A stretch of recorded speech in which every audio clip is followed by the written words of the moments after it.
what happened in the morning, including the execution of some NCOs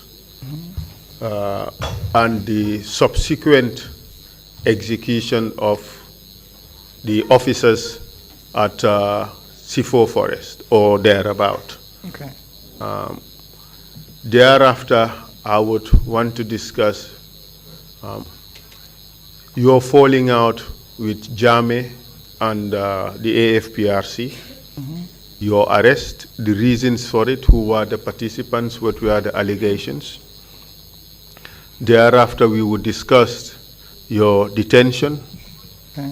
what happened to you during during your detention, your eventual court-martial and conviction, the period you spent in prison, and your eventual release. Okay. And at the end of the day, if we have time, we would give you the opportunity to say a few words to the Commission and also to address the Gambian people. Okay. That is the agenda for today. Thank you. But before we start, there appears to be some misconception which I need to clarify.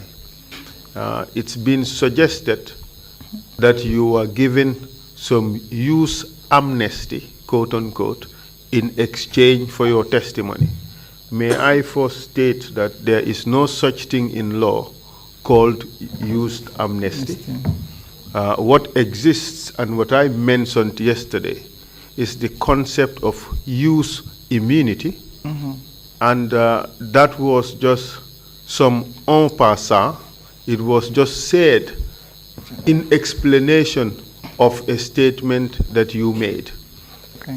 If you recall, you were asked a question. Correct. And then you stated that some of the things you might wish to say could be secret, so you would not say them. I explained to the Commission that there is an exception in the law which allows a witness before the Commission not to testify to some official secrets, but the material or the information should have that classification. But there is another rule under which we operate, that is the rule of use immunity, because a person has a right against self-incrimination. Right. So, and there is also the rule that a person must answer a question asked by the Commission. Right. So that would cause a tension, because if the Commission were to force a person to abrogate his right or not to incriminate himself, the Commission would have to give you use immunity, which is to say that that which you say to incriminate yourself would not be used against you in prosecution. That is just an explanation I made. It certainly was no undertaking by the Commission that you are given any form of amnesty or immunity. Is that your understanding? I do. So there is no issue of amnesty here or no issue of immunity here. Mr. Sabally, kindly confirm that you are appearing voluntarily. As I said yesterday, I came from Dakar to the Gambia on my own volition. I was not forced to come to the Gambia. I felt I have to come and take part in this TRRC for the nation. Thank you. You were not given any benefit in exchange? No. Thank you very much. I just thought I should clarify that particular point. So now let's go back to the events of November 11th. Okay. In your testimony, you indicated that before you departed State House, you had a council plan to go and conduct this war and execute and kill the ringleaders, correct? Correct. You went to Fajara, to Yundum Barracks. You captured some soldiers, you kept them in the cell, correct? Correct. From there, on your way to Yundum Barracks, to Fajara Barracks, some of the captured soldiers were transferred to Mile 2. Correct.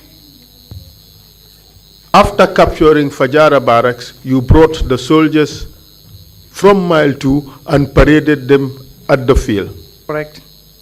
And you targeted the ringleaders for execution, that is Dotfal and Basiru Baro. Correct. And under your order, members of the council and the soldiers behind you opened fire at these individuals. They died. Correct. Yourself and the members of the council are fully responsible for those killings. I am responsible since I was the commander on the ground. By their participation, the council members, by their agreement that this is what you are going to do, they were all equally culpable like you and have responsibility for those killings. On the collective aspect, yes, correct. Wonderful. So now we proceed. I asked you this question yesterday, that throughout the process, you were in contact with Yaya Jammeh. 100% correct. Did he give any orders with regards to what to do with the ringleaders? Is to execute them. Can you expatiate? Can you tell us the conversation you had with him wherein he said to execute the ringleaders?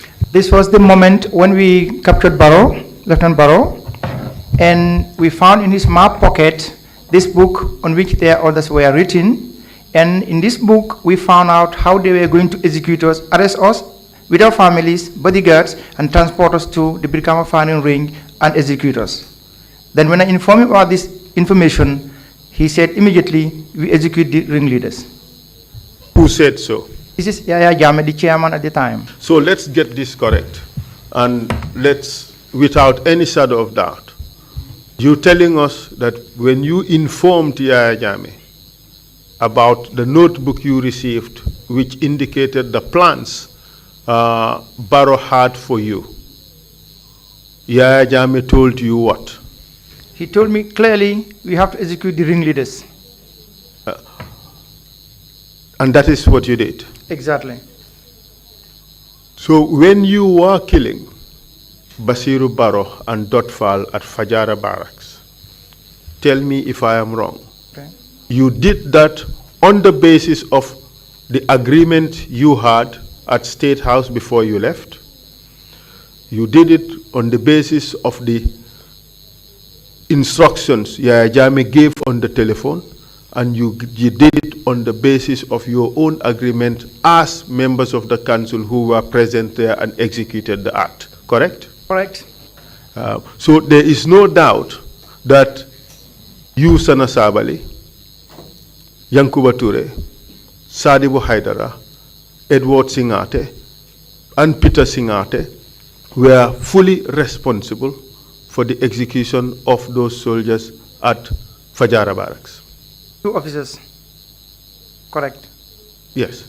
So now let's move on. I asked you about Babu Karjata. And it is important that we clarify this. Okay. This is not a witch hunt. The Commission is interested in knowing the whole truth. We cannot leave things to misconception or conjecture. We have to try to get to the bottom of it. According to you, in your testimony yesterday, you could not remember Babu Karjata being armed. Correct. Do you still maintain that testimony? 100% correct. Babukar said in his testimony that during the attack at Fajara barracks, he personally led the attack on your instructions. I asked you that yesterday. You said that was not true. That wasn't correct.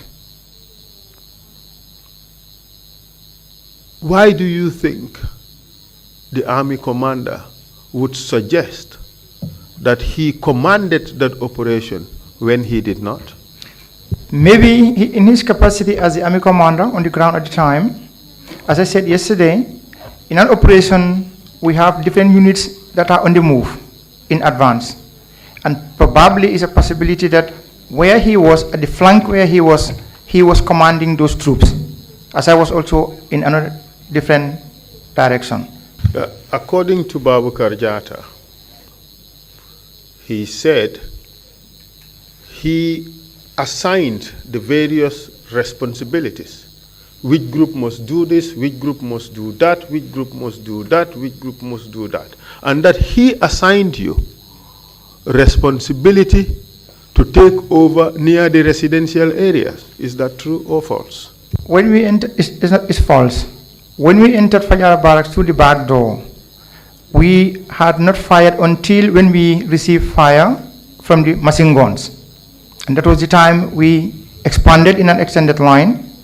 This was after the residential areas, and then we advanced towards the guard room. So your testimony is that Babukar Jata never commanded this operation? I am not saying he never commanded the operation. I'm saying he didn't command the area I was. I want to be very clear on record. Okay, let's get this straight. Who was the leader of the operation? In virtue of my position, I was the commander on the ground.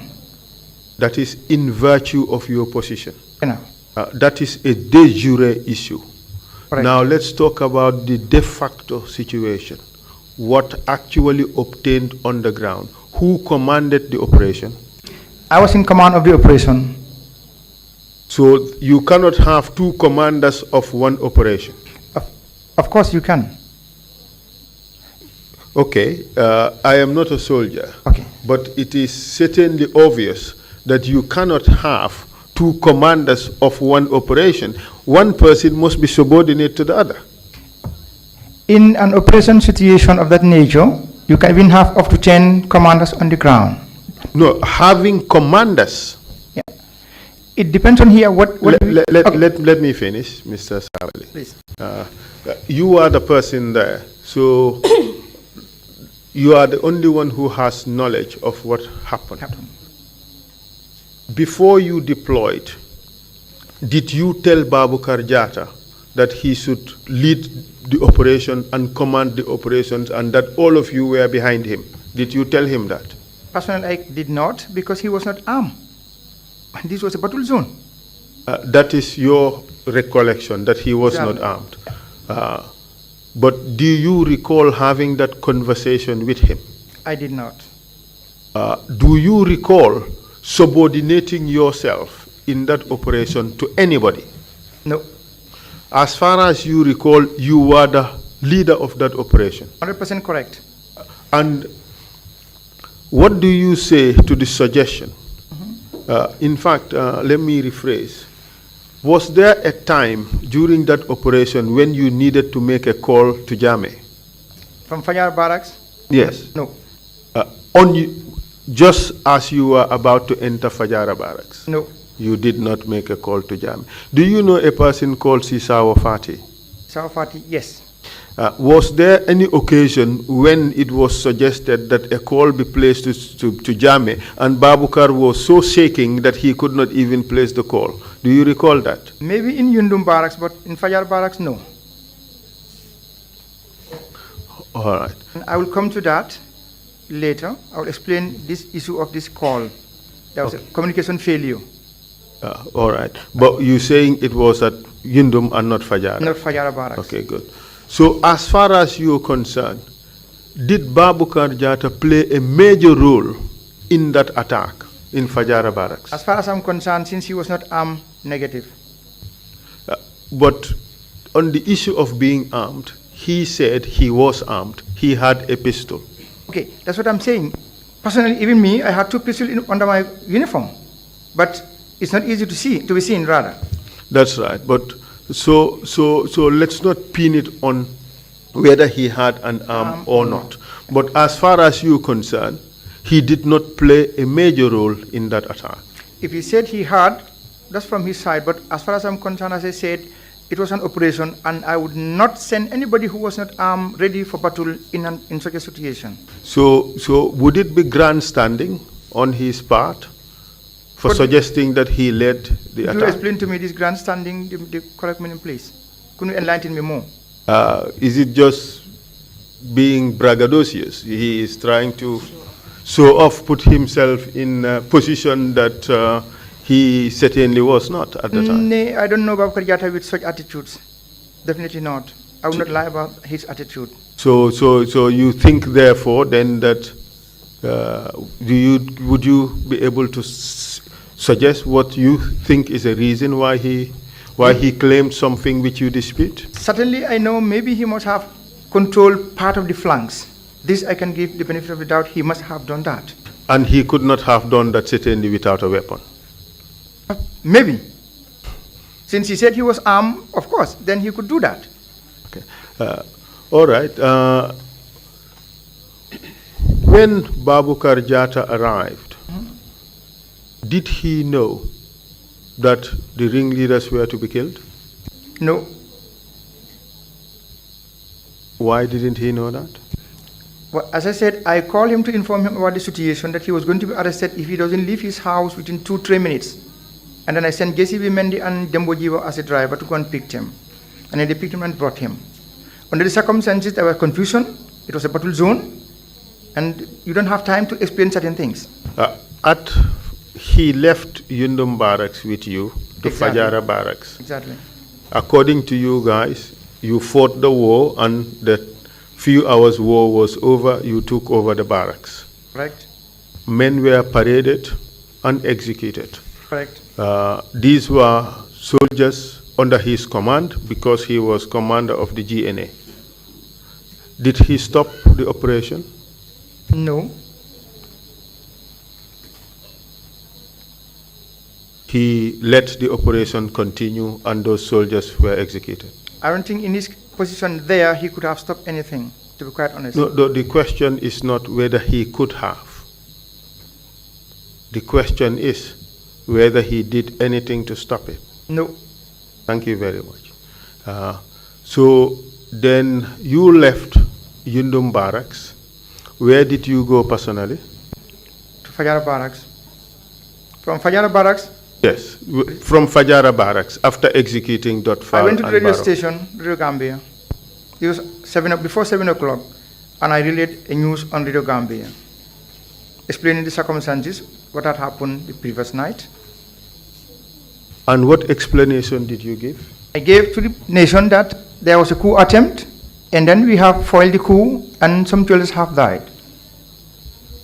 And I did apologize to the people of Bakau, especially for the sleepless night. Did you apologize to the families of those people, the loved ones On this who were executed? On this particular night, no, we saw them as enemies. You did not see them as captured soldiers who were to be treated humanely? Honestly not. But you know that is illegal. It could be illegal. So after Mile 2, where did you go? I went to the State House. Sorry, after Radio Gambia, yes, where did you go? We went to the State House. And then what happened? We discussed about the capture of Barrow and the killing. And then we continued back to Yundum Barracks. So at State House, who did you meet? Chairman Jame. Were you alone when you met him? The whole council members were there. And what was discussed? We discussed about the capture of Lieutenant Barrow and Dotfal and some of the soldiers in Yundum Barracks who were already in detention in Mile 2. And we discussed what to do next with the remaining the ringleaders who were somehow on the run. And what decision did you arrive at? We have to pursue them by any means to get them. And what would you do when you get them? To execute the ringleaders. And this was also another council decision. Exactly. So this would be the second council decision to execute these people. It might not be the second one. It is not the second one. It was only to reiterate what we had agreed on before. Exactly. So precisely, this is the second time a council decision is being taken to execute these people. Exactly. Was there any opposition in the council? No, it was a unilateral decision. Unanimous or unilateral? Unilateral decision, complete. I don't. Let's watch the words we are using. Unilateral would means it is made by one person without consulting anybody. Okay, then unanimous agreement. Sorry. Unanimous means all of you agreed. Okay. So all of you have a responsibility for that agreement. Correct. So yourself and who was present? Edward Singate, Taribu Hydra, Baro, Safala, Jame himself and Toure. By Toure you mean? Yankuba Toure. All of you made that decision Exactly. to execute these people. Exactly. All right. So this was the plan of the council. Exactly. So you left to go back to Yundum Barracks to execute that plan. Exactly. Tell us what happened when you arrived at Yundum. When we arrived in Yundum Barracks, we took out the ringleaders from our list, and then we went and executed them. That would be in the afternoon, wouldn't it? Correct. But in the morning, Fafanyang was killed, Basiru Kamara was killed, E.M. Sise was also killed. Could you recall the circumstances of those killings? When they were being killed, I was in the ante-room, but I will not relinquish that responsibility. Of course, the council made the decision. Correct. So whether you were there or you were not there would not really matter, would it? Exactly. So would it matter or would it not? It wouldn't matter. Exactly, simply because it was a common plan by members of the council. Correct. But you were in the barracks and you were aware that these people were killed. I was there for that reason. You were there for that reason, Exactly. to make sure they were killed. Exactly. And killed they were. And they were killed. By and on the order of yourself and members of the council. Correct. Thank you. On that particular afternoon, when these guys were being taken to be killed, who was present? All the council members except Yaya Jame, the chairman.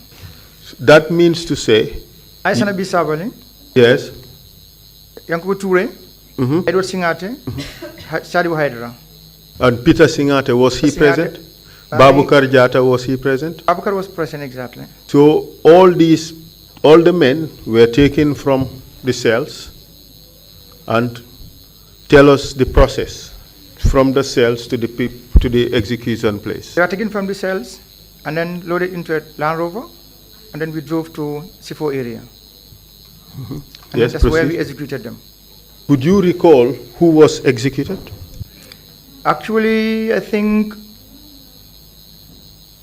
Kopul Kanye, if I could fully remember. He participated, or Yeah, he participated. yes? So can you tell us who was killed? In this particular, it was Lieutenant Jibril Says, Cadet Amadou Silla, Lieutenant ML Dabo,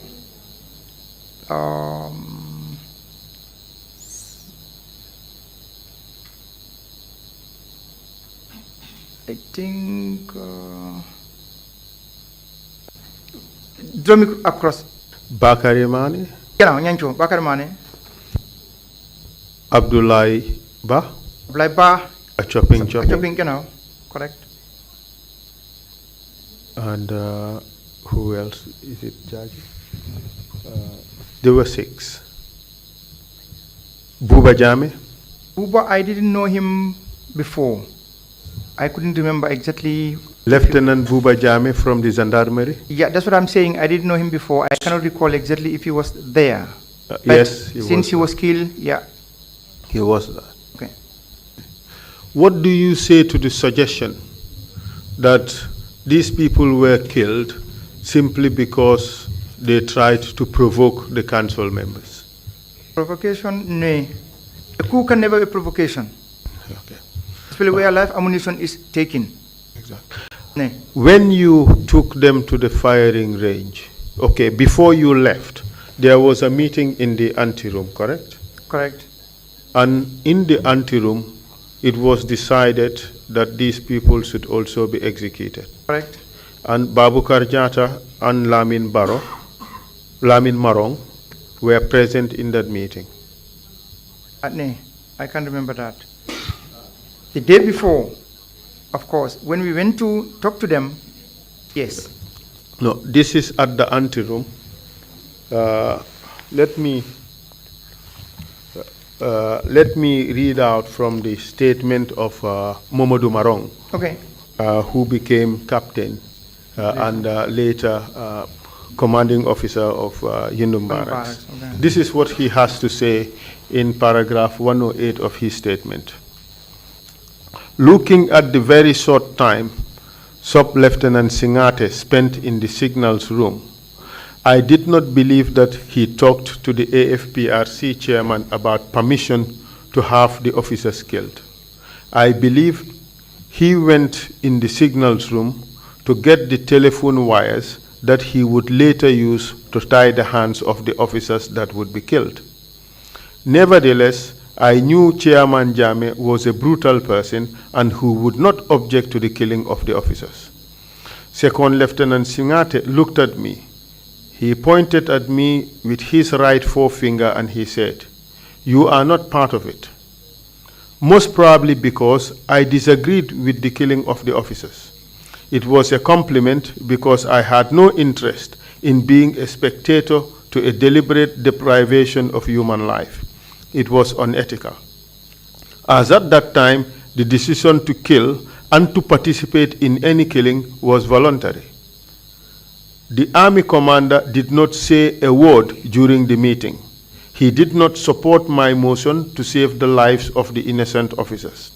He simply followed the AFPRC officers as if he had no duty to speak on behalf of the officers. Is that true? I said no. The last time I saw Lieutenant Morong was on the 10th when we went to the camp to talk to the soldiers. For your information, Babukar Jata did confirm that yes, there was this meeting and that he did not say anything. I'm not saying there was not a meeting. We were in the anteroom, but I did not see Lieutenant Morong. That's what I'm saying. This is what I'm trying to suggest to you. Babukar Jata did confirm that Morong was present. Okay, if he confirms that, I take his word. But what I'm trying to drive at here is,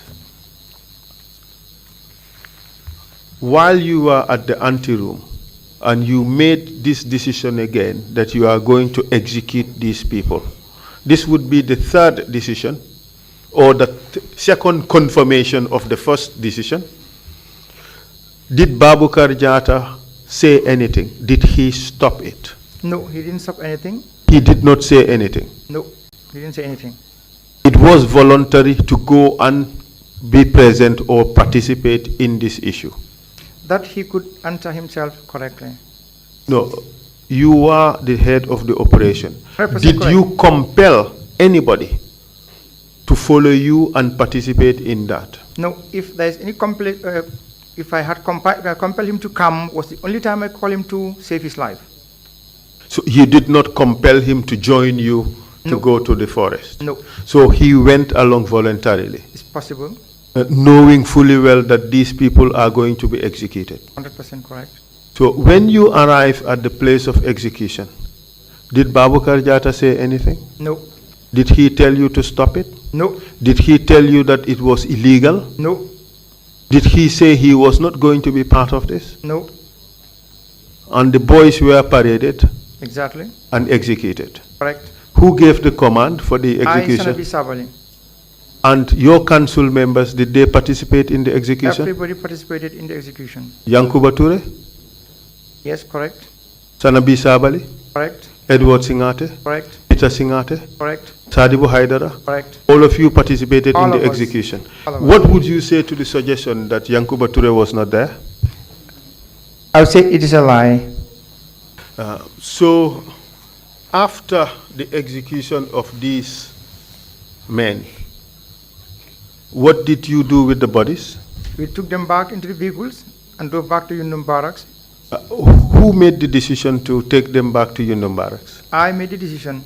Who made the suggestion, if you could remember? Nay. What would you say to the suggestion that Babukar Jata suggested that they be taken back to Yundum Barracks for burial? But if he had not taken part in it all along, how could he say something at that particular juncture? No, he was there. Nay. Yeah, he was there, of course. He was the army commander. He went along knowing fully well that there's an agreement to go and execute these people. Correct. Wouldn't that make him part of it? Of course. Exactly. So did Babukar suggested before the commission if my recollection is right, that he said, let's bury them at the barracks. If he had said so, Babukar, I have never known him for lying. If he had said so, I would 100% go with his word. Exactly. So, and according to him, the rationale was so that the dead would be safe. Quite an irony. They would be safe or safer in the barracks. I agree with him. So, in a sense, why did you think they would be safer in the barracks? We're waiting for a particular day like this, so that when they have to be given back to their families, they could be exhumed and then taken back to their But families. Mr. Sabally, the idea was to cover up No. the operation. No, if there was a cover-up, I wouldn't have been at the radio station to announce that there were deaths. Did you inform the family members? No. So how would anybody know that a father or a brother or an uncle has been killed? This would be the pursuance of the army later. Did you direct the army to do anything to No. inform the families? At this particular point, we are running around looking for those who are on the run with arms and ammunition. You have executed Exactly. 11 people, Exactly. 2 at Fajara barracks, Correct. 3 at Yundum barracks, Correct. 6 in Sufo forest. Correct. You bury them in Yundum barracks. 100% correct. No family member was informed, Correct. and you say it was not a cover-up. It was not a cover-up. What do you understand a cover-up to mean? Because this would mean that we were hiding information, and we weren't. Yes, you were hiding information about who was killed. You just gave a general information to the public that some soldiers died in the crossfire. That is what I said yesterday. Some information, you don't give it out easily like that. But in fact, there was misinformation because people were led to believe that soldiers were killed in fighting. We cannot call it anything other than fighting. And as much as weapons were drawn, live ammunitions were used, you cannot call it anything but what it is. Yeah. So as far as you are concerned, fighting continues way beyond the point when people put down their weapons. In your head, fighting still continues. In the military, we have battle drills, and we just go to the last one, for example. When you move from the first one and you get in touch with from the moment you take your arms and you get the briefings that you're going to meet an enemy, the battle is drawn from that point. And along the line, you can come in contact with the enemy, firefight starts. At a point, you have to stop, that is the lull come down of the fighting. You search for your own dead and wounded, your equipment, and then you reorganize. From this reorganization, it's possible fighting could still continue. And here, most of them were on the run. They have arms and ammunition, and they went into residential areas. We have no choice but to pursue them wherever they were. That may very well be true. It sets out what is to be expected in a normal battle, normal military battle. This is to be expected. What we are talking about is not the full spectrum of what would normally happen in a battle. What we are talking about is where a person has surrendered or has been captured. That person is not at that point in time fighting a battle. That person is a prisoner. Prisoner, he could be even dangerous where he is. We are not talking about whether the prisoner can be dangerous or not dangerous. We are saying that at the point of capture, the person ceases to become a combatant. The person becomes a prisoner. This is what we are saying. What distinguishes the military and the civilian is not the uniform, but what is in the mind. Okay, well, is that the mindset you personally have, or is that the mindset of officers of the Gambia National Army? This is not, here we are not talking about specific army, we are talking about general. If that is the mindset of officers of the Gambia National Army, don't you think it is quite worrisome? We are not talking about the Gambia National Army, I repeat.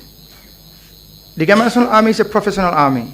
And today is more professional if I would add that adjective there. Well, what you did on that day of November 11 is far from being professional. It's nothing to be proud about.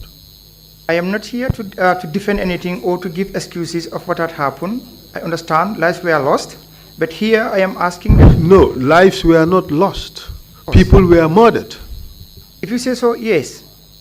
All right, so let's move on. Let's move on. The bodies were taken back to Yundum Barracks. Correct. Were they buried in your presence? No. Why not? I gave the orders that they should be buried. What type of burial did you order to be given? I only said bury them, and we left for the State House. You are a Muslim, Mr. Sabally, aren't Correct. you? And those days you were also a Muslim. Correct. Didn't you deem it appropriate to give them a proper burial? Here I would expect they do the right thing by giving them those type of burials. But under the circumstances, You were only expecting. I'm coming, please. Under the circumstances, I don't expect also anybody to bury them the way we bury our dead bodies in the normal Muslim life. Why not? Aren't they entitled to decent and proper treatment? Under normal circumstances, yes. But under those circumstances, no. Why not? They were enemies. And enemies cannot be treated properly? No. I said yesterday, there is no small enemy. There is no little enemy. An enemy is an enemy. A dead enemy is no longer an enemy. It is, you cannot disqualify that from him anymore. He's still an enemy. And not entitled to any decent or proper treatment. It depends on how, from which angle you looked at it. Please. Okay.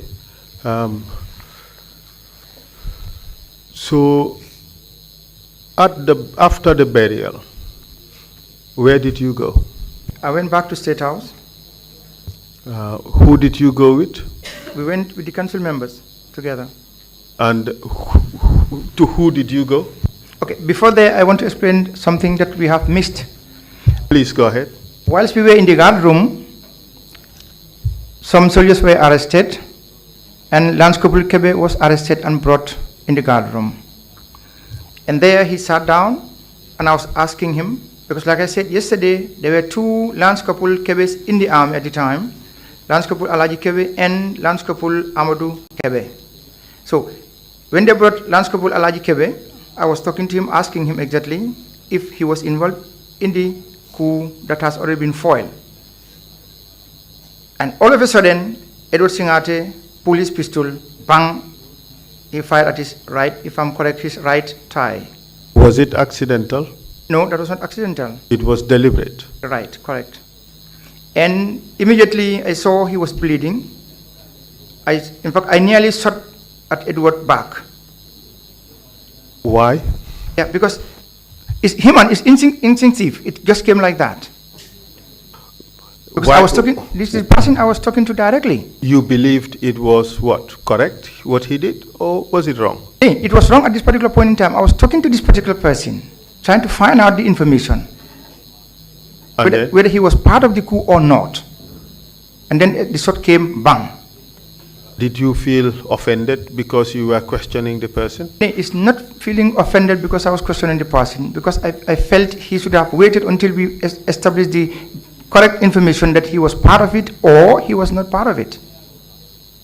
That was my mind. So there was, your suggestion is you have not yet established a basis. Correct. Why he should be shot. Correct. Right. Did you indicate to, what did you say to Mr. Singate? This is later, we took together, two of us, and I continue. I will come to that also. Then Please. I attended Alaji Kebe's foot, tie. I applied tourniquet immediately. I carried him to the infirmary, the clinic in the hospital, in the camp there. And then I asked the duty driver, the ambulance, and the medic on duty at the time to rush him to the hospital so that they could attend to him. Why did you do that? It's human. It's a rare display of kindness on your part. As I said, in battle, anything can happen. But do you think that Mr. Alaji Kebe was the only person who deserved that kind of humane treatment? No, he was not the only one, but at this particular point, it was instinctive that it has come up that I should attend to him, and I did. But you let other helpless individuals whose hands were tied behind their backs and executed them. The difference is, for me, they were ringleaders. Thank you very much. Please. Kebe was taken to the hospital, and he was attended, and he was brought back, and he joined the detainees. All right. And why was he detained? Because later we find out that he was part of it. He was the one who was at the airport. But he was not executed. No, he was not a ringleader. That's why he was not executed. Correct. Okay. If he was a ringleader, he would have been executed. I would have done it myself then. Thank you very much. So from Yundum Barracks, you went to State House. Correct. Tell us who was present at that meeting at State House. We were the council members. We were present, all of us. Kindly name them, please. Lieutenant Jame, the chairman at the time. Lieutenant Sanabi Sabally, Edward Singate, Yankubo Toure, and Sadibu Hydra. And what was the discussion about? We discussed that we have killed the ringleaders, those who we had apprehended, and we have executed them. Mission accomplished. Not complete yet, because... Mission accomplished with regards to the ringleaders. Correct, but some were on the run, like Lieutenant Binaminte was on the run, Sajakal Juf was on the run, and they were armed and dangerous. So we have to pursue them to find out where they are. So you had a debriefing meeting in which you looked at your achievements and you were satisfied with the fact that you have executed 11 officers. Correct. Did anybody raise any form of consensus objection to what has happened? Within the council members there? Yes. In what form, if I would? Did anybody say what we did was wrong? No. Everybody supported the decision? As I said, these were enemies. They had, if they had had the chance to get us, we would have been dead bodies at that time and buried at the Brikama firing range. But that was their mission. What would you say to the suggestion that some council members were not present during these executions? I would want to know the person who would stand and tell me I was not part of that meeting. What would you say to that person? He is lying.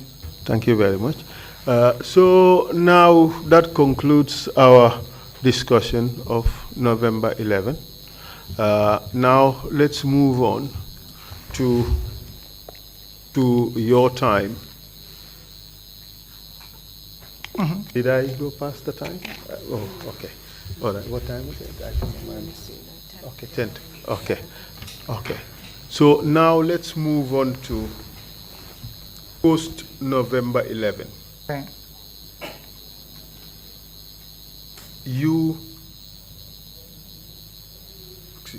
There was a National Consultative Commission to do what?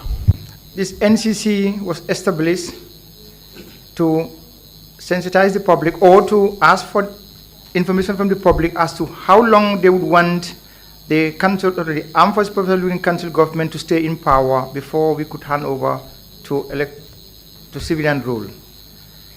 However, I would quick to point out that here I was 100% against it. Why? The fact that when we were planning, I have said it here yesterday, we had planned to stay only for 6 months. So for me, there was no need for any National Consultative Committee. So, and how was that decision taken? It was not taken lightly. Yes. Can you explain the process? I know you said this again, yes, you said it yesterday, but I want to give you the chance to reinforce that.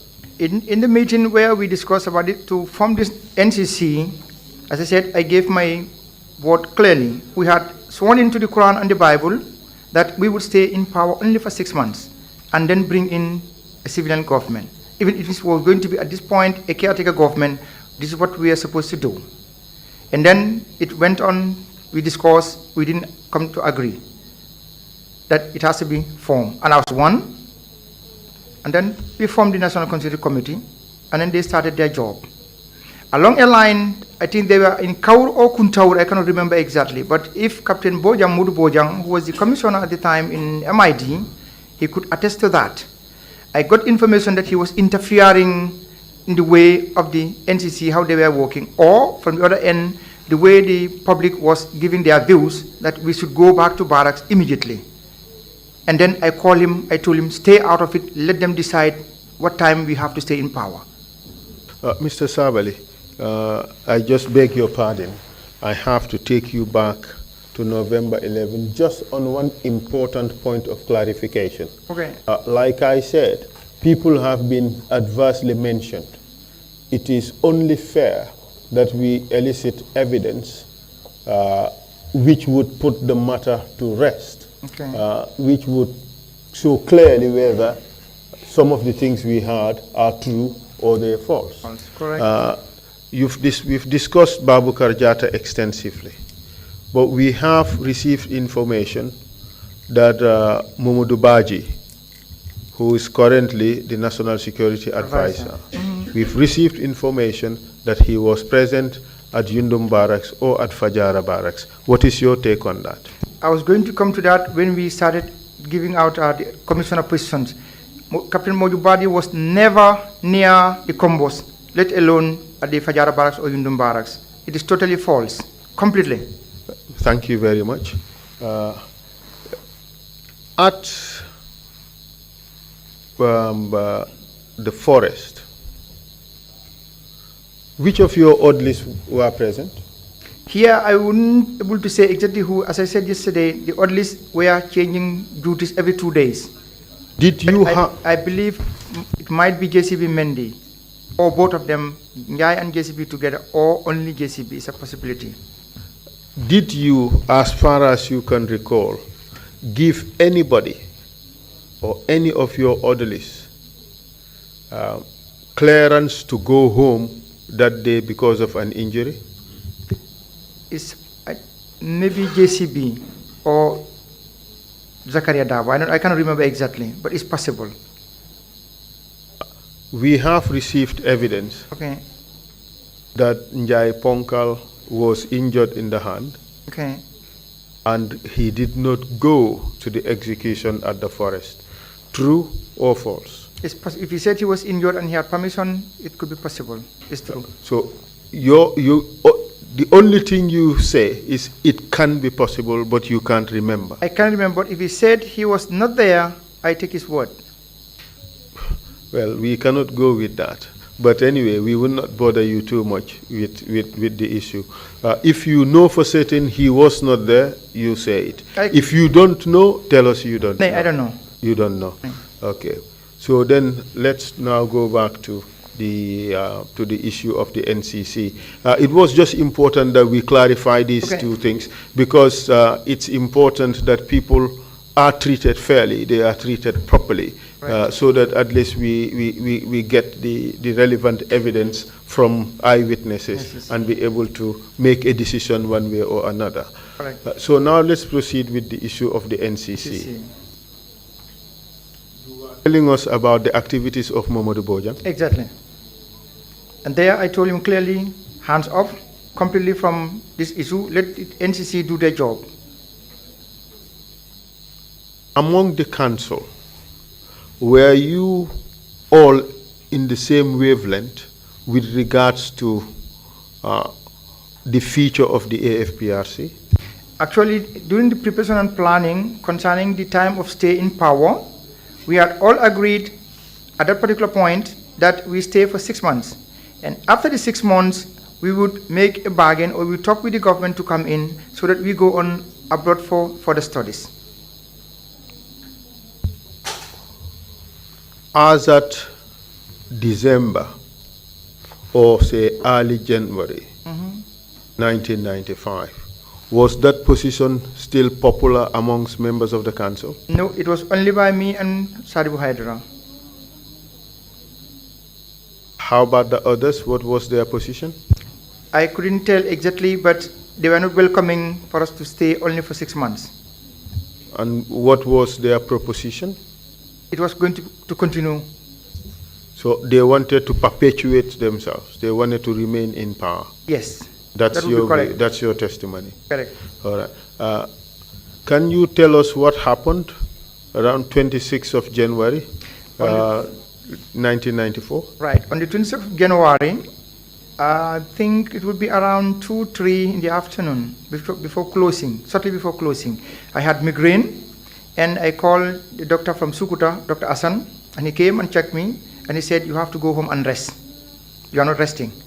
So I left for home.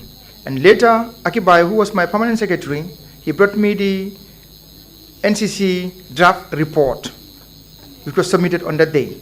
And I called with Jame, and he said, okay, tomorrow morning, before we do the council meeting, we looked at this draft report from the NCC.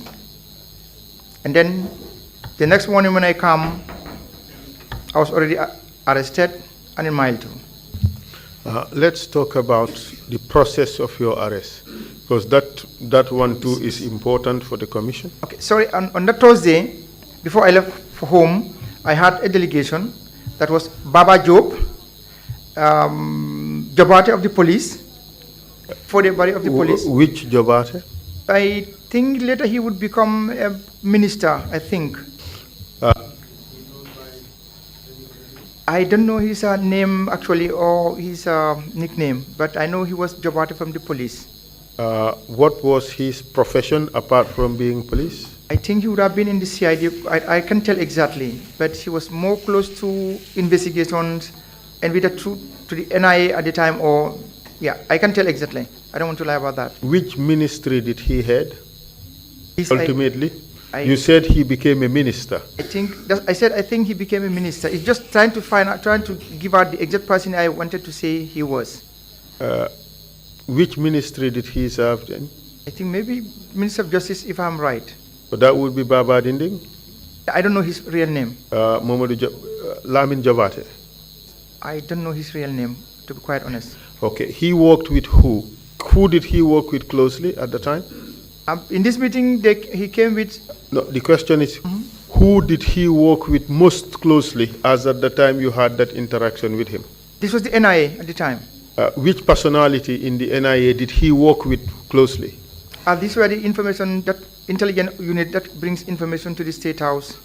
Who was his main partner? Aba Marena. You mentioned a Fodebari as well. Do you know whether Jabate and Fodebari worked together? This I can ascertain. You cannot ascertain. But the person that came to your office was called Jabate. Exactly. Okay. Do you remember how he looked like? Could you give us a description? You've told us Jabate worked with intelligence, NIA, Ministry of Justice.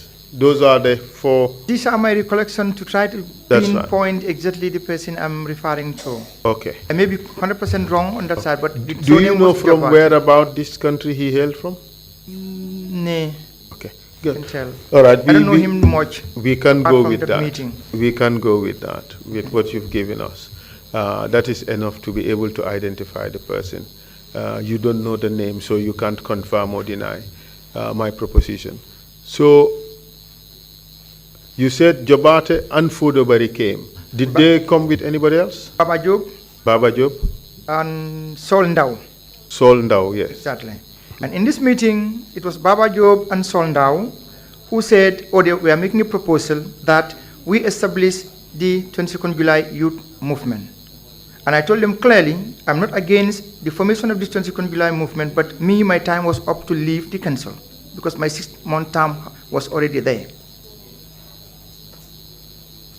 Did they see anything else? They saw it strange, but I think they understood. I think Soldau in the end said, you have to go, but we should have stayed. And then they tried to explain how Baba Job was trained in Libya and Soldau, how they were organizing these things so that we can consolidate as a civilian government. But I said, no, at the end of the 6 months, I have sworn into the Quran, I will not go against this swearing. So you indicated your determination to leave. Exactly. Whether AFPRC remained or not. Certainly, yes. So what happened after that? I went home, I got the National Council Committee report. This is the draft report for that day. And then I called Jame and said, we discuss it tomorrow before we sit in the council meeting. Because for him, it was like the term given was 2 point. Are you with me? Okay. Yes. The Please term he was looking for was 2.5 years, 2.5 years, meaning 2.5 years. And I reminded him clearly on the telephone that we had sworn into the Quran and the Bible that we are going to hand over after 6 months. Was he happy when you said that? Then he said, until we see tomorrow. Okay. And what happened the next day? The next day, we went to work. I was in the office. I was writing a letter to my cousin. And then he called on the intercom. Come to my office. I took the stairs upstairs. And when I come into the corridor, okay. Before this, what was your relationship like with Edward Singate? Okay, if I should fast track it the next day, that very Thursday, later I had to recollect and put dots together.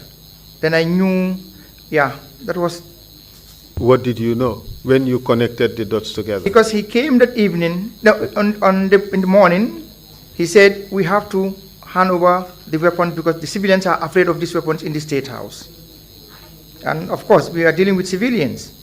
So I complied. I said, okay, I'll bring the weapons in the afternoon. So when I went home, I asked the guards to bring out these weapons, clean them, and take them back to the armory in the State House where they belong to. And Edward Singate, on this particular evening, he visited me in the Fajara residence. But for me, later I come to put the dots together. He was there to confirm that we had no weapons. For what? In the event, if there was to be a fight between me and them, then they would overpower us. And what happened on that Friday? On that Friday, as I said, I went to work, normal. I was writing a letter to my cousin sister, and then Jame called in the intercom, and then he said, come to my office. For me, since we called the previous evening to discuss the NCC report, the draft report, before we sit in council, I found it necessary and normal, and I went. Immediately I arrived in the corridor. How did you go? Did you go alone or did you go with your guards? I think JCB would have been behind me. I never went there alone, but they stopped always in the security room. Were you armed? Of course, I was armed with my pistol. So tell us what happened when you arrived at Jame's office, his area. When I arrived in the corridor, already his soldiers were there, the bodyguards were there, they waited for me, and then they arrested me. Could you describe how and who was there? Khalifa Bajinka was there, Almamo Mane was there, Bakari Kamara was there, Malafi Kaur was there, other soldiers, I don't know them from the TSG. Musa Mane was there, Musa Jame was there, commonly called Malia Mungu. Lamin S. Kamara was there. He was the bodyguard to Lieutenant Singate. And I think Samba Jallo was there, the driver to Edward Singate. Bach. Exactly. These were all very big guys, huh? Yes. They overpowered you easily. Correct. And what happened to your arm? They disarmed me. They tied me down. And then do you mean by that? They tagged me down? They weighed me down, meaning they brought me down. And then they tied my legs and my hands together. And then shortly, maybe 3, 4, 5 minutes, Sadi also walked into the same trap. He was also overpowered and arrested like myself. What was Sadibu's position with regards to the handing over to civilian rule? He was on my side. He too was adamant that 6 months, no more. We have to go. Why do you think he was arrested? Because I was arrested, he would have to be arrested. And after your arrest, immediately after your arrest, what happened? Then we were brought down through the office of Jame at the time, then to the back door, into two waiting vehicles, and then took Did my- you see Mr. Singate at the time of the arrest? Actually, at that point, Singate, when we were arrested, even before we were marched through the office, Singate came, and then he pointed the pistol right on Sadibu's forehead, and I told him, do not fire. And then he lowered his pistol down and then went back into the office of Jame. That was the last time I saw them, or saw him.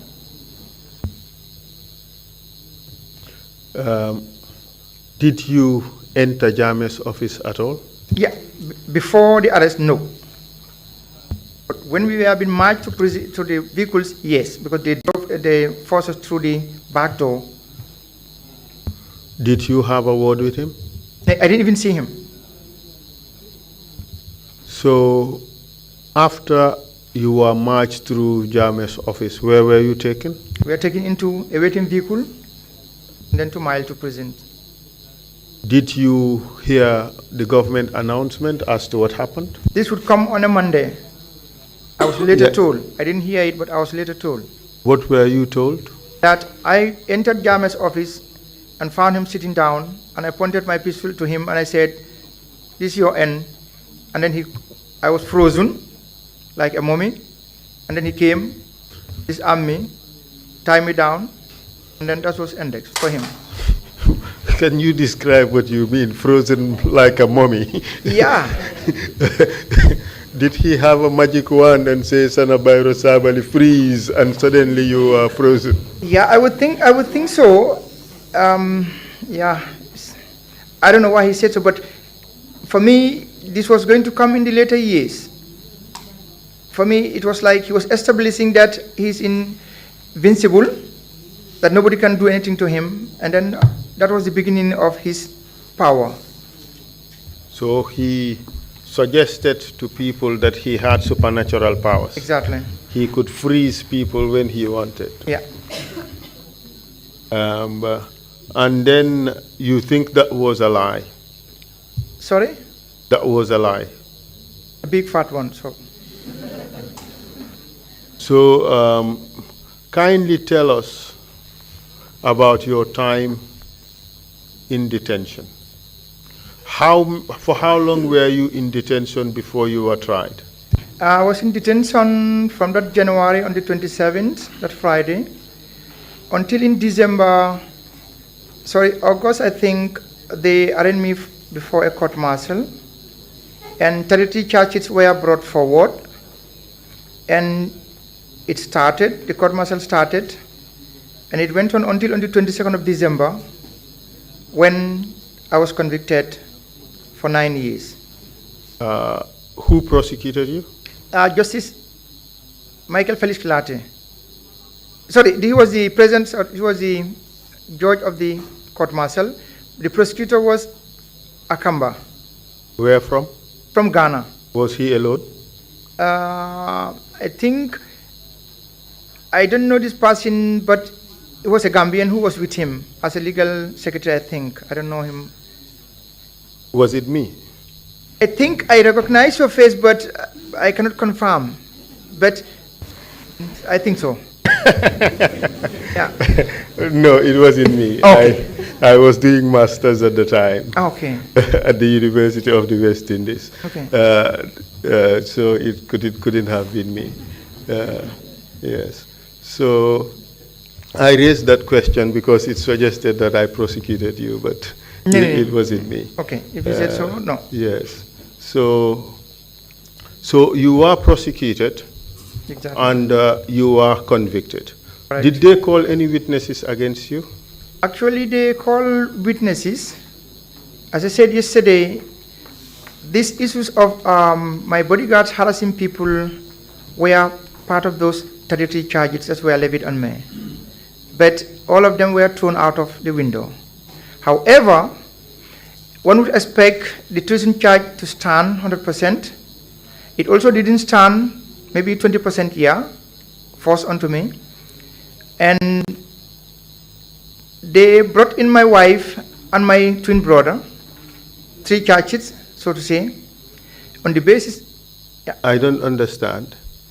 Your wife and your twin brother were charged together with you in a court martial. That was the intention. Because whenever I had traveled out of the country, I had given specific orders to the drivers, to the guards, that they keep these vehicle keys and no vehicle goes out of the compound. However, my twin brother, in our culture, he was also a husband to my wife.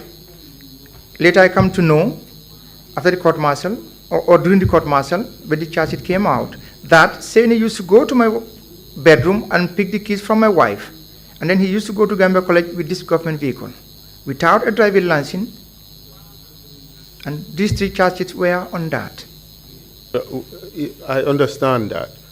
That is the basis of the charge. Exactly. But my question is, were they also charged together with you in a court martial? Because that would be very odd. I'm coming to that in a short moment, please.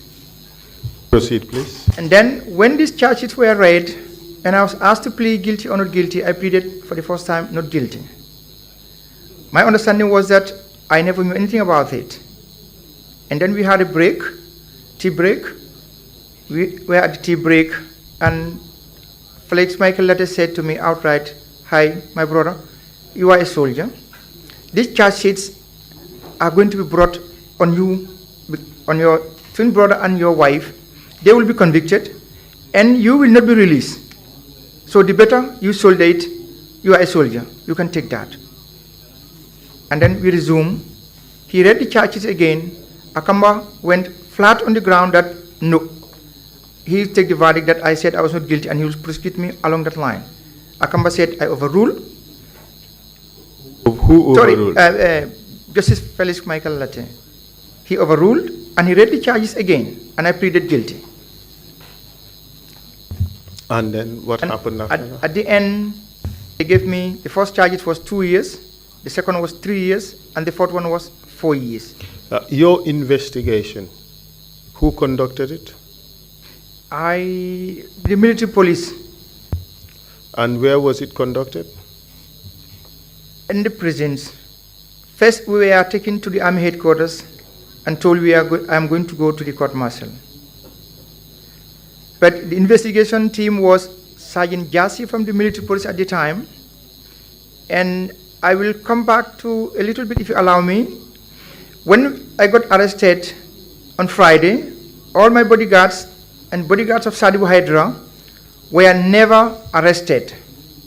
Until on Monday, they were asked to go to work, and they came to work, and then that's where they got arrested and brought to Mile 2. Maybe a week or 2 later, these records are in the prison, they could be ascertained. Dembo Jiba, who was my driver, and Wahab Koli, who was also my driver, were released, but not to go home. They were taken to the NI headquarters and later to Fajara barracks. And they have been schooled for 2 good months as to what to say when in the event they were called into my court martial. Did you have to face the NIA during the investigations? Investigation, yes, and many times. Can you tell us the process of your interrogation? The things that happened during your interrogation?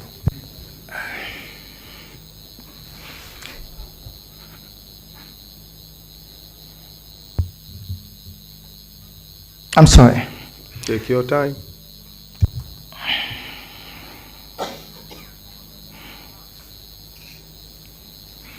Okay. Actually, all what they wanted to hear from me was that I accepted that I wanted to kill Jame, and weapons would be produced to have said that these were the weapons I was carrying to carry out whatever intentions I had against Jame, and from there he was going to give me a pardon. And they had brought papers that I have to sign, and I refused totally. Who brought the papers? This were Alaji Martin was the head of all this. Could you name the individuals, all of them? The ones I can remember from the military side were WO2 Alaji Martin, Lamin Lance Kapur Senghor, I think he was a Lance Kapur at the time, Lance Kapur Senghor. What's his first name? I think would be Lamin, okay. If I'm correct. Lamin Senghor. I think I would be correct. Do you know whether he has another nickname? No, I can't. No. But In which of the services did he belong to? He belonged to the Infantry Battalion Yundum. Do you know a person called Assassin? Assassin, this is I don't know that. You don't know that name, but this person is Lamin Senghor, and Lance Corporal Lamin Senghor, and he used to work with Alaji Martin. I know Lamin Senghor I'm talking about used to work with Alaji Martin, W to Alaji Martin. Okay, proceed. Malafi Kaur, Babukar Bob, the private soldier at the time, not Babukar Mboob. Yes. Clarification, please. Babukar Bob, yes. Babukar Bob, he was a private soldier in barracks. Yes. But at the time, he was at the state guard. And who else? And one Nur, I don't know his name, but he was from the TSG. Okay. And PM Sar from the Gambia National Army. PM Sar. Pamudu M. Sar. Okay, Pamudu Sar. Yeah, correct. All right. So you've mentioned Alaji Martin, Manlafi Kaur, Lance Corporal Lamin Senghor, Pamudu Sar. And who else? And Samba Jallo, the driver to Edward Singate. And Babukar Bob. And Babukar Bob, correct. That's right. And tell us what happened when they came to you. These were on many occasions, the daytime, in the night. Said many occasions. Right. How many can you think of? I can't recall exactly how the number, but I can. 2 times? More than that, more than 10 times, more than 20 times. More than 20 times? Yeah. And what would they do when they come? They had always come with a tape recorder, and for most of the time they would play Jekyll and Hyde, so to say, one good team, one bad team. Good cop, bad cop. Exactly. And Malafi Kaur, since he was my batchmate in the military, he was there to play the good cop, so to say. And it was like he was to convince me to say, yes, I had wanted to kill Jame, and yes, I own those weapons that were produced or would be produced. And if I refuse, then the other part would carry on with their tortures. But still, Malafi would be there at certain times. No, stop, he will talk. Stop, he will talk. But I never gave in. Because for me, it was like, I would rather die than to lie to them. Nay. And what would they do? Okay. I have to pick certain tortures now that were meted on me and Sadibu Hydra. For example, once they came, they had a bucket of water in confinement number 5. I was in shackle, I was in handcuff. I had 2 handcuffs and 2 shackles on my legs. And I was completely naked in my birthday suit. They took me to confinement number 5. And there I found this bucket of water. They pushed me down on my knees, and then they put a plastic bag. This was a Piccadilly plastic bag, the bigger one, over my head. They tied it at my neck, and then they asked me to confess. And then during the process, they would pull my head down in the bucket with water, and from the water that sips right inside the bag, between the bag and my neck, I realized it was acidic. Gas oil was there, essence was there, and this continued until probably I black out. And they were beating me with a Warrington claw hammer.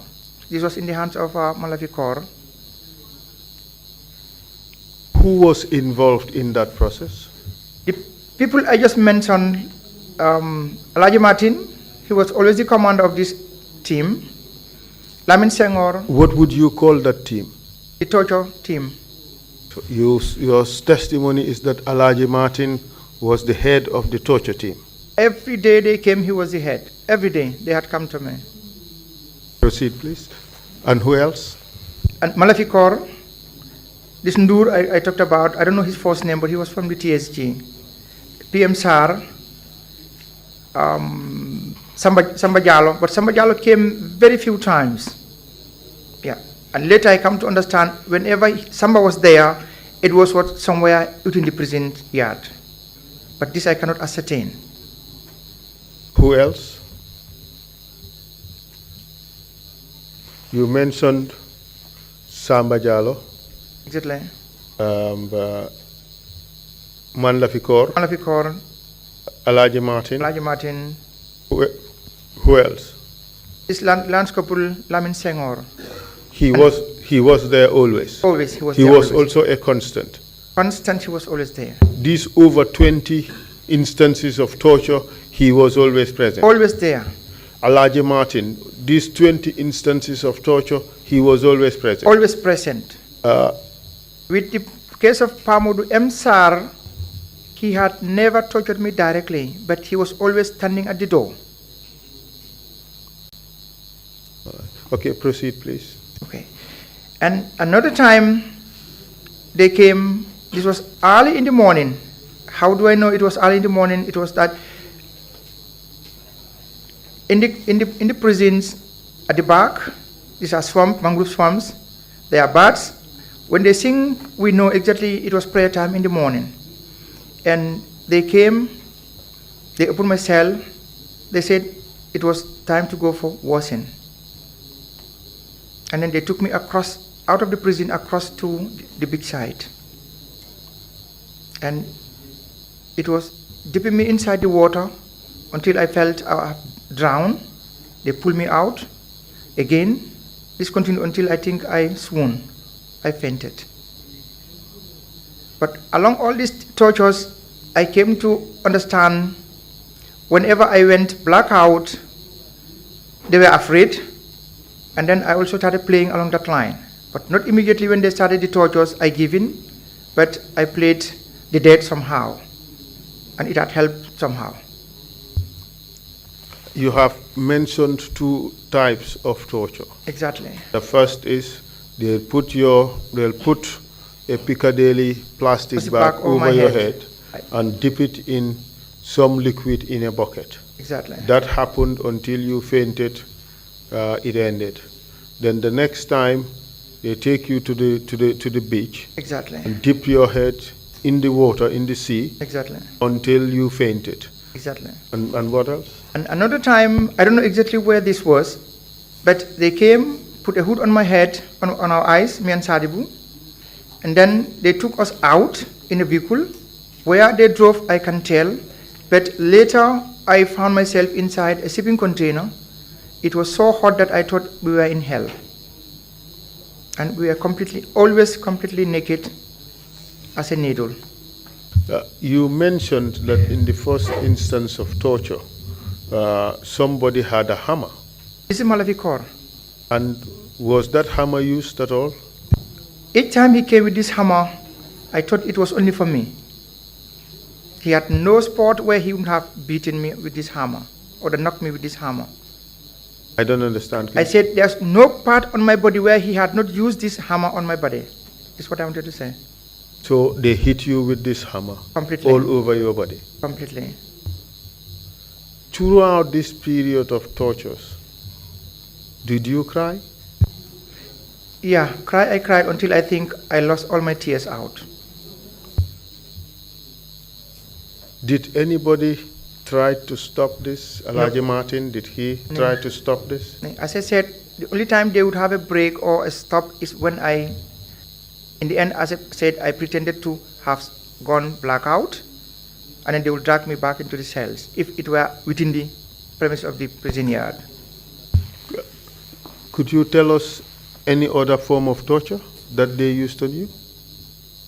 Another day they came, this was in the night, they put a hood on my head, and now, since where I was, I started to orient myself quickly as to where they're going to take me out. And then I started counting my step. When we left the building, they turned left. So now I knew exactly we're going to the gallows. Or we're going to go to another door which goes inside the criminal convicts, the main yard. But since they have gone direct, and the steps were to a door where I have to step over a concrete embankment, I knew exactly now we are in the gallows area. But at this particular point in time, the thoughts that were reeling in my mind was that I was going to be taken to the gallows. But the steps continued, so I knew, no, I have passed the gallows now. And then we went, And then we stopped at a particular point. And then they removed the hood, and then the tape recorder was there. And then Elijah Martin said, now this is your graveyard. And whether you talk or we bury you here alive. At the time, where was Sadibu? Sadibu was not there. I was the only one who was taken on this occasion. Proceed. And then, before I could say anything, I just was butt struck at the back, and I felt in this, what they call graveyard. And then they started burying me. It was a pit. It was a pit, dug out. And then? And then they buried me up to here. And then they put the tape recorder next to my head. And then they said I should talk and say, I wanted to kill Jame, and Jame is going to forgive me if I say that, and then I own up to owning those weapons. Those were going to be produced in a press conference. And I refused, and then Malafi started hitting me with the hammer until I don't know exactly what went there on. Maybe I went into blackout. At this point, where was Elijah Martin? He was always standing giving orders. Lamin Senghor? He was also there. They were the ones who were burying me in, or who buried me. Pamodu Sar? Pamodu had never, to be quite honest, he had never taken part directly, but he was always standing at the door. How about Bob? He was part of it. Ndur? Part of it. How long did this ordeal last? This happened almost 2-3 times, if I can fully remember. This burial alive? Exactly. It happened 2 or 3 times? 3 times. Same location? The same location. Same people? The same people, exactly. And still you could not be broken? Nay. How about Sadibu? Sadibu also had, okay, Sadibu was not buried alive, but I was buried alive. 3 times, you said? Yes, 2 or 3 times, if I can, I think 3 times, to be exact. It was 3 times. This place where you were buried alive, where was it? This was in the prison yard, where the gallows is, if you would know the place. And so, what other form of torture was used against you? And another time they came for me, this was in the afternoon. When they came, actually this issue happens many occasions, but on this particular issue, on this particular day, they moved me out. They said, today you have to defecate and eat your excreta. Meaning you had to eat your own poo, that's what. Exactly. Tay dengay day nga lekka ko. Il mandinka ibe bu kelele bi yela bodom. He pular ahu watande nyama do demandi. Jola? Jola, I lost my Jola now. Sorry. And who said that to you? This was Elijah Martin and Malafi Kor. Which Elijah Martin are you talking This is about? WO2 Elijah Martin, nickname called Lagos. Do you know what position he now holds in the army? No, I have no idea. So, Lagos, what role did he play in all this? He was the commander of the torture team. Every day they had come for me. And on this particular day, they wanted you to defecate and eat it. Exactly. And tell us what happened. And in this position, my legs were tied together. My hands were tied. I couldn't move my hands, but I was lying on my back. They put this, because they had tried for me to defecate. I could not. I tried. Definitely I have tried. But I could not. And then they went, and from where they brought this excreta, I have no idea, but they brought excreta. And then they put it on my chest. So I had to lick it like this. I tried, but I could not because my neck could not go or my tongue could not reach it. And Lance Corporal Lamin Senghor, maybe out of anger, he just picked it up and threw it on my face. And then tried to force it in my mouth. I clenched my teeth together. And then I was so beaten so terribly that I swooned. And then when I woke up, I was... You passed out? Yeah, I was in my cell. At this time, where was Sadibu? Sadibu also suffered the same situation. How do you know? We discussed together. Whenever I was taken, when I was brought back, Sadibu would be taken. But sometimes they take us together. They would first start with Sadibu. I think that was the strategical thought, so to say. And then they will come onto me also. I think it's about time we take a break and we will return after 30 minutes. Thank you, Council. Yes, it's about time we take a 30-minute break and come back at 12 noon. One quick question. I always have the tendency of preempting Council, but I just wanted to ask the witness, what was the fate of the notebook found on Barrow? Important question. Correct. I should have said that earlier. The notebook, when we found it on Barrow's map pocket, we handed it over, personally, I handed it over to Sambaba and Daba Marena. Because Daba Marena was the NIA officer attached to the State House, so that they could continue their investigations. Thank you. We adjourn the meeting for 30 minutes, come back at 12 noon. Meeting is adjourned.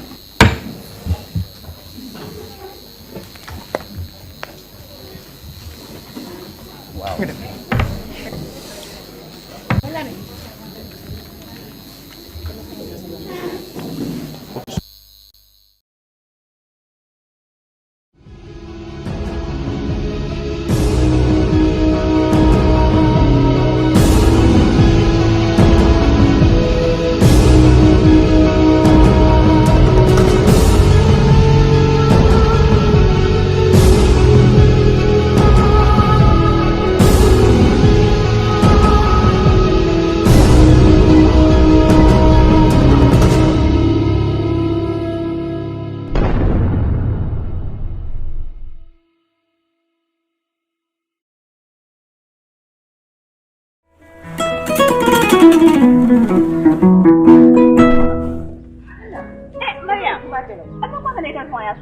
na broda min ba Europe Mr. Conte nka bo wala kol kan sai na so ko na mano ban ta jabo ban ta tulo ban sai ka bo kol kan anda ka ba office ko na ba dama bulo mutarin ba ka ta fintilano ni kon batunga ne ta ya kuriye ma ko duban din ngata mano sani tulo ne jam munda bete ni la broda man balwo service kalam mun service balwo service ni da foronte mo kalam munda afela broda ko abitala internet ol aya ba site la woldo balwo.com na wo sajje a apo nga ba download la telephone lo na be sandiro to ni wal na be sirin ala office ko ndama manjar pour ay ta bank ko kodoki abe sirin office ko da minto ito message so ya telephone ko no e biti ko be Gambia dawda biti ko babelo ko ta tano dawda yeta sempo tawo wodama yala bari wa service na ta mon da han ngata nyo le kan fijan na bro dan ka ko ngata nyo lo ayo ko tinda han balwo service dinkirala jampo wo manken na kolaya ko balwo service al demano kaje ko ale do mor feŋol sang alla dimbaya moli ana lakkanun tewol wato bela ani wat sudum fanan kono balwo service la dinkiralu ani la do kunyolu e be banko karo beto kabirin katon fo koyna nalla fa ko ku koton so balwo service la kolto ali commandi telephone line la milbuko 9400213 7694319 wala 3192870 wala hankabi alta internet oto alila kolu jibe www.baluwo.com